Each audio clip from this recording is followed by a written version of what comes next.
G'day, my name's Chris. Welcome back to my shed. This is my Torpedo and this is Flat Tank Journey. The journey's nearly done. In this week's episode, I built a rear stand. It's finished, it works, and even better, I had a friend visit yesterday in the shed and he said, what have I been up to? I said, I built a rear stand. He said, nah, you didn't build that. Did you really? So I was really pleased that he thought I didn't build it, which was good. It's a long episode, but there's a lot happened. It takes a while because I struggle a bit. Anyway, enjoy the video. Cheers.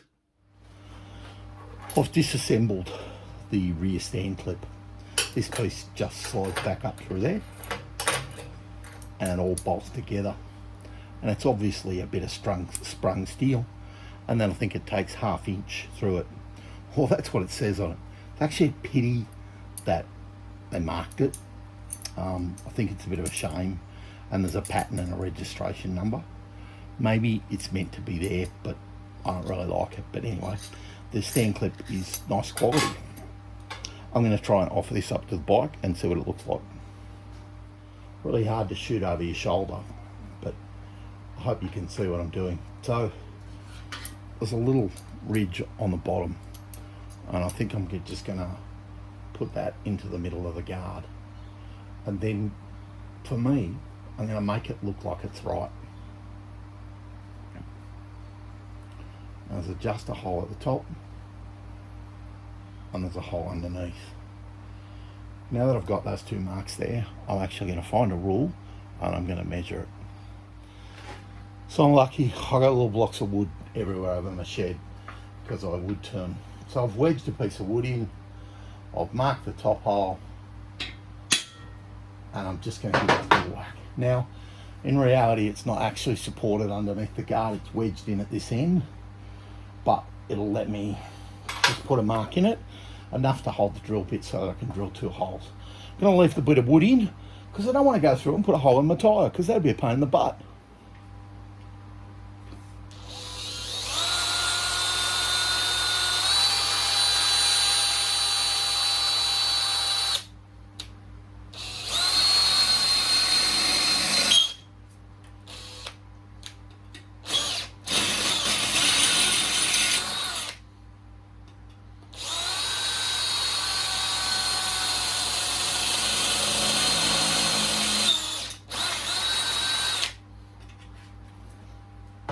Now, I find sheet steel really grabby and it gives my poor old battery a hard life. But you can see when you go through, you actually go through a little bit. If there was nothing behind it, I'm always frightened I'll go through and puncture a perfectly good tyre. So I just put 6mm holes in there because these bolts are 6mm.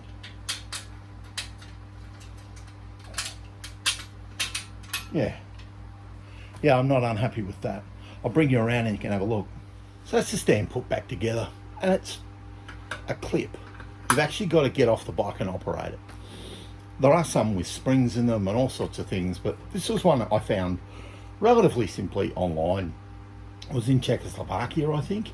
I forget where exactly he was from, but nice guy and had an English website, and you just shut up and pay up.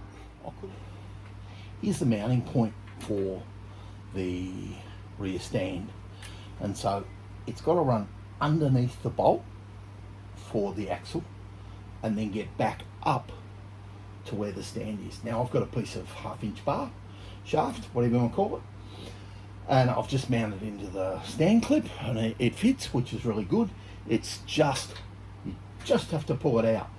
So you can just push it in or just hold, and then you can actuate the clip. And that's a good way to do it. It's a bit long, so I'm going to hack that off. 7.5 inches for you Americans and 190mm for the rest of us.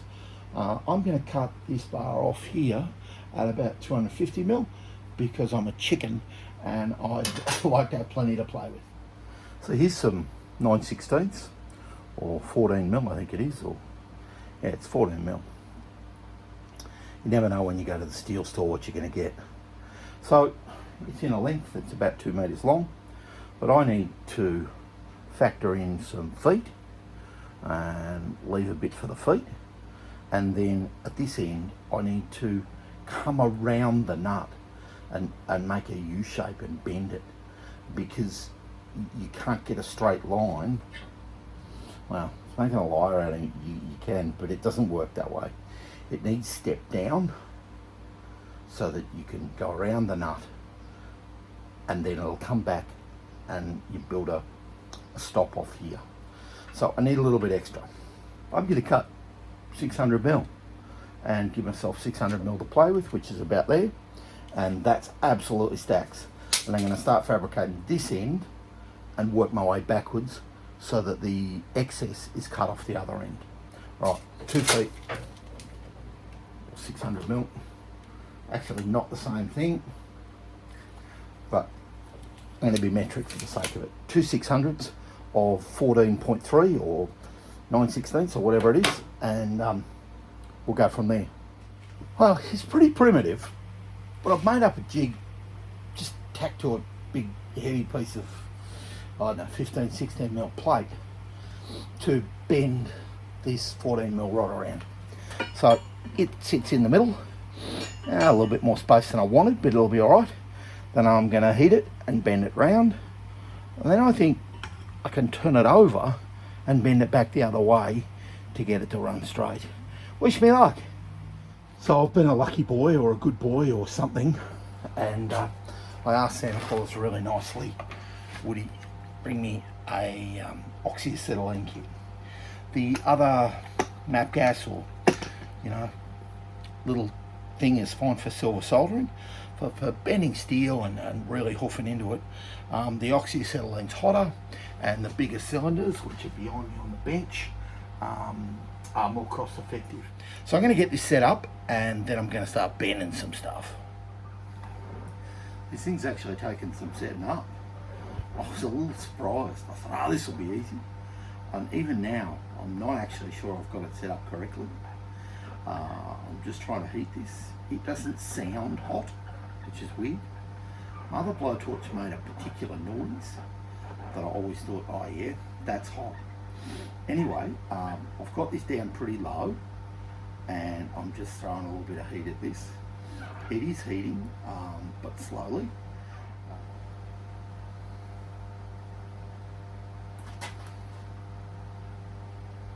And perhaps having the clamp there, and when the clamp moves, you're pushing too hard, is a good thing. I'm just going to lift the whole thing up, get it off the welds. I think I've just broken, yeah. Alright, failure number one. I've just broken the tack weld I had on the small piece over here. So I'm going to shut it all down. Whoa. Actually quite difficult to adjust. I'm not sure why. I'll learn. So I've given 3 or 4 really solid tacks down onto that piece that gave away.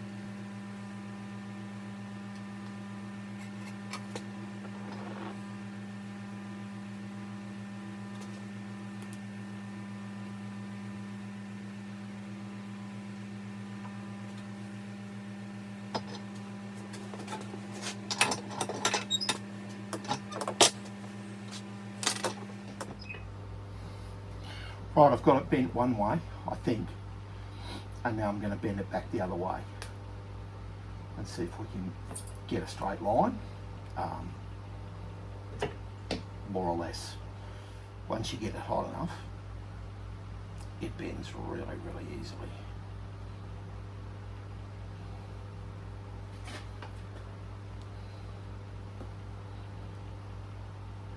I'm sure I haven't got this torch adjusted properly, and I'll watch some YouTube videos.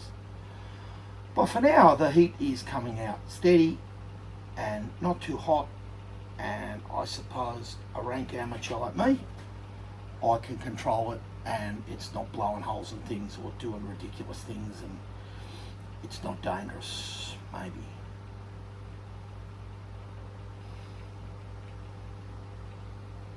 Right. Don't look too bad. Doesn't look too bad, eh? Held it up a bit high for you to have a look at.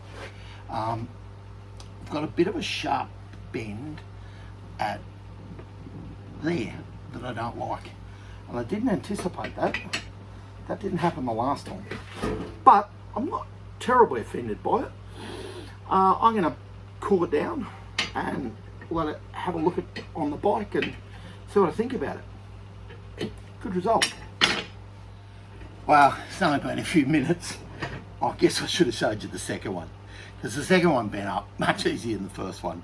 I threw a lot more acetylene at it and a lot more oxygen at it and got a lot more heat, and they're not bad. They need a bit of a straighten up and cut the length, but they kind of look the same, and I'm kind of happy with them, and I'm kind of thinking it's pretty funny. So here's the mount. There's the hole for the rear stand, and I need to drill a hole, and there's a slight shoulder around that. I need to drill a hole in there that'll take that. So I need to shorten up these two pieces. So I've marked about where I think it should be, and I'm going to cut that off. Then I'm going to heat this and flatten it out, hopefully, so that I can get a hole in it that'll go back over here, and then I can bolt it up. So I'm heating up this end, and I'm going to give it a fair bit of torch until it's red hot. I'm going to make it fairly hot.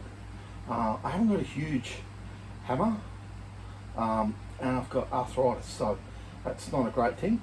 So this could take several heats and several attempts to beat the hell out of it, including several breaks where I contemplate how sore my hand is. I've got a much better go at the torch this time, and the torch is getting it really hot, nice and quick, but still very controllable.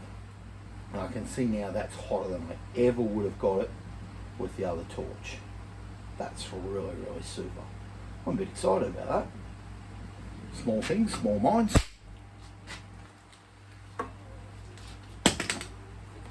Get that out of the road.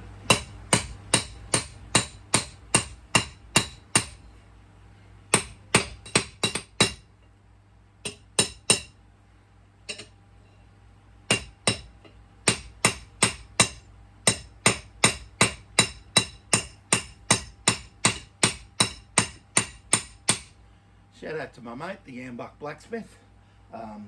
This is hard work. Really, not pleasant.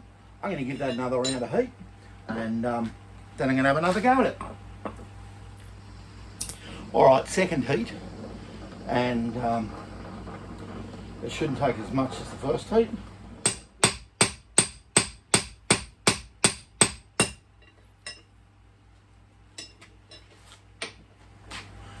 So I need to be able to drill a hole that's about 14.3, or 9/16, I think is the measurement. So yeah, I'm out to 21 or 22 mil. So if I drilled a 14 mil hole, I'd have 2.5 each side. I reckon that's pretty good. I'm going to widen out the bottom a little bit. The top is flared to 22. And the bottom is flared to 20. I'm going to give it one more heat. Sorry, getting overexcited. And then I'm going to call it good. It's currently about 1/4 of an inch thick. So that's not too bad. I'll bring it down a little bit more and bring you back.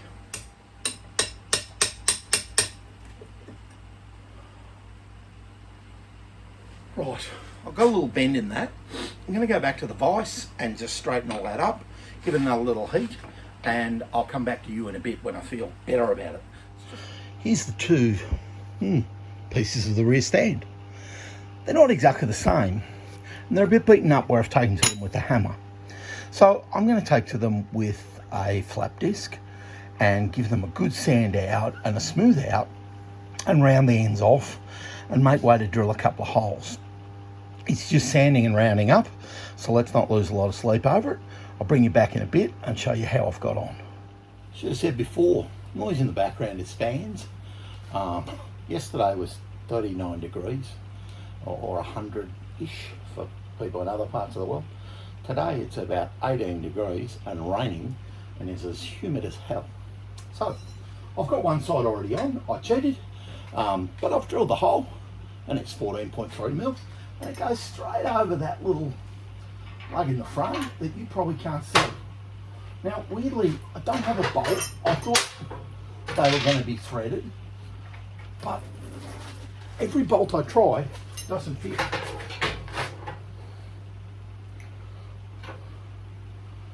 So I'm not really sure why. So these bolts were in the bike when the bike came to me. I think they were in the holes above. I didn't like them. So just for now, I'm just going to put them back in there and show you how this tightens up. So it tightens up over the top of the little shoulder that's on the frame, and you end up with a stand that looks like that, and that's it sitting on the bar at the back, and you know, it's about right. Here's where it mounts up to the frame. I'm really happy with that. It's gone around that shoulder really well and comes out in a straight line back up to where it's going to mount. So it's going to be, you know, a little bit lower than that as you butt the two bars together and weld them off. Now, weirdly, I've ended up with really similar lengths, which shows me that my bends are probably really similar, and I'm happy. That looks okay. Come around the other side. Well, here's the back first.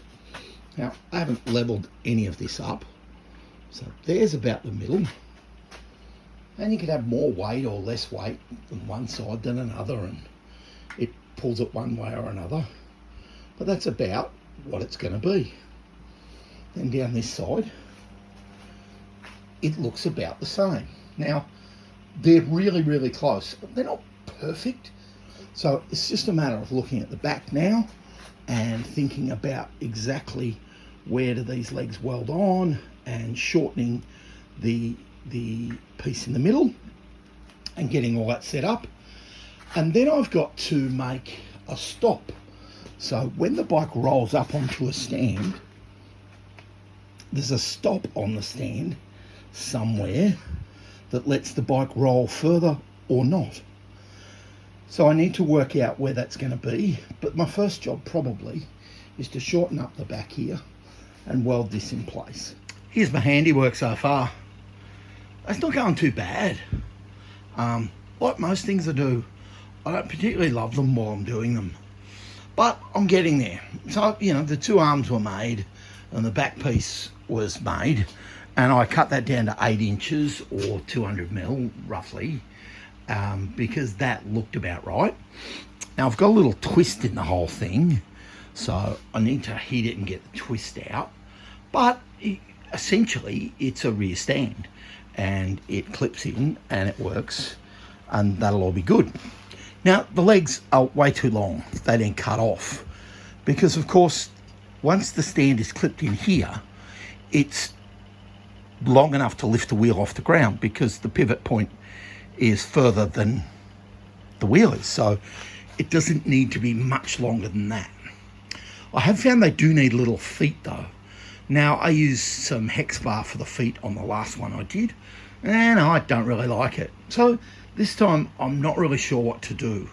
I was going to put little feet on it like the brake pedal. I thought about doing that. Just soft feet, but I don't want them to look crappy. I have also thought about using the wood lathe and making little turned feet, like the hand grips, but that's probably not correct and probably isn't the way it should be. That might be just a bridge too far for my creative side. So I'm thinking that I'll cut these down, and I'm thinking I'll cut these down to about here somewhere, and then try and construct some little curved flat, out of flat feet. That all sounded bad. I'm going to cut it back and make some feet out of flat. Sometimes it's just staring you in the eye. I was just sitting here thinking, what am I going to do about feet? And there was 2 leftover oversized washers sitting on the bike lift. And I think, let me get up, that by the time I weld those on from the bottom, they're going to be plenty big enough and they'll clean up and they'll look all right. I'm going to have a crack at that. I'm really pleased. A lot less work and they're going to look all right. I am so going to live with that, it's not funny. I might have ground this one just a tiny bit too far. I don't know whether I've got penetration, but it's proof of concept anyway. This one, much better. Oh, it's hot. I still weld like a blind man, but I don't care. I'm pretty pleased about it, and I think that's going to work as a rear stand for me. I might put a bit of JB weld, my old favourite, on the bottom, and just take any imperfections out that I don't want to see while it's moving. But I think I'll zap that other side again, and just there's a tiny lip I can see now that I've ground it away, and I think I'll do that. But I reckon that looks really good. I'm super pleased. Well, there's the rear stand finished. Welded those washers on to the bottom. They'll be nice plates to stop it going into the ground. Welded on a stop that goes just over 90 degrees when the stand's on the bike. I've cleaned it up roughly with a flap disc, and I'm going to put it back on the bike and let you have a look. And then it needs a good clean up and it needs to be put into primer. But it's a victory. So there's the stand on the bike. This is the right hand side, and it sits just over 90 degrees, so the weight of the bike's pulling the bike backwards and the stand more on rather than less, which is really good. Come around the back, and here's the left hand side of the bike. Those washers sit well on the ground, and just tucked in here is the stop, and the stop sits on the frame and lets the stand from going any further and it all collapsing.